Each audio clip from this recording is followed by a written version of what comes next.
Well, one of the great things about the Crescent Hotel is it's an attraction in itself.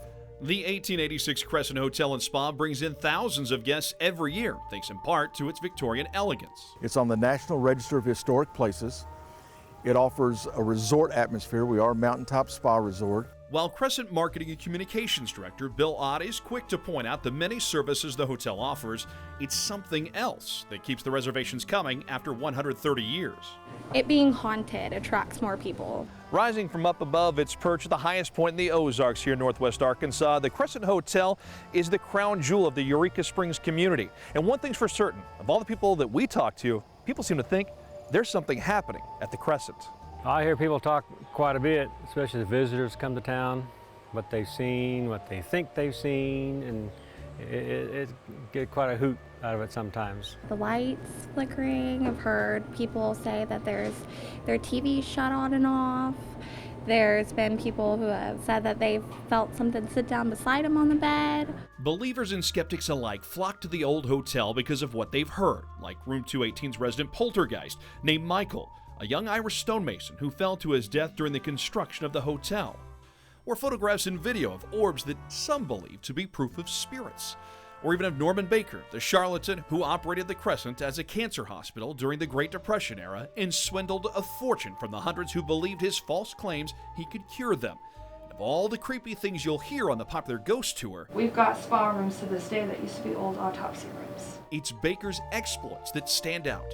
From the sweeping views of the Christ of the Ozarks to the mountain forest canopy seen from the hotel's 4th floor, we traveled down into the bowels of the Crescent to the basement for an entirely eerie discovery. Not many hotels that I know of have a morgue, but we have one. Ott informs us this very table is the same one Baker used to perform his experiments and autopsies on the poor souls who trusted he could indeed help them.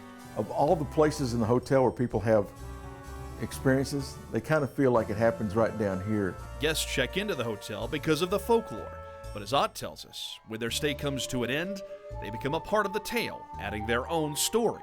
Is most of the time when they're checking out, they'll tell the front desk clerk, you know, I don't want to say anything, but this happened last night.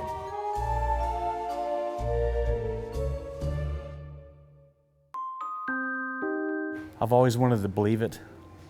I thought it was bunk. Michael Wilfong brought his daughter Darren and nephew Sean from Oklahoma to stay in room 218, which is said to be haunted by a ghost named Michael. They opened their room up to photojournalist Joel Katner and me to look for paranormal evidence. If you want to see something and you're a non-believer, that something would happen here. We broke out our tools, which consisted of 2 flashlights, a K2 EMF meter, a night vision camera, and a few other cameras to capture any paranormal activity we could find. We set up our equipment in their room and ours, but Michael's room proved to be a problem for us because of various, and we'll call them curious, equipment malfunctions we experienced during our investigation. Batteries are dead. New batteries. The night vision camera just wouldn't work in room 218. But it did in the governor's suite. In our room, we designated one flashlight to signify a yes and the other to signify a no response to the questions we asked. After talking to ourselves in the dark for a while, something happened. Can you turn on one of those flashlights for us? Yes, and that is the yes flashlight. So thank you very much. That you can go in, that's very bright. You can turn that off now, please. So I'll count to 3. You can turn that off. 1, 2, 3. We now have both on. That one turned off after I asked it. This one is now on. This was just one of the many interactions we had throughout the night. Can you turn that off for us, please? And also, if you feel so inclined, we have that green light in the middle.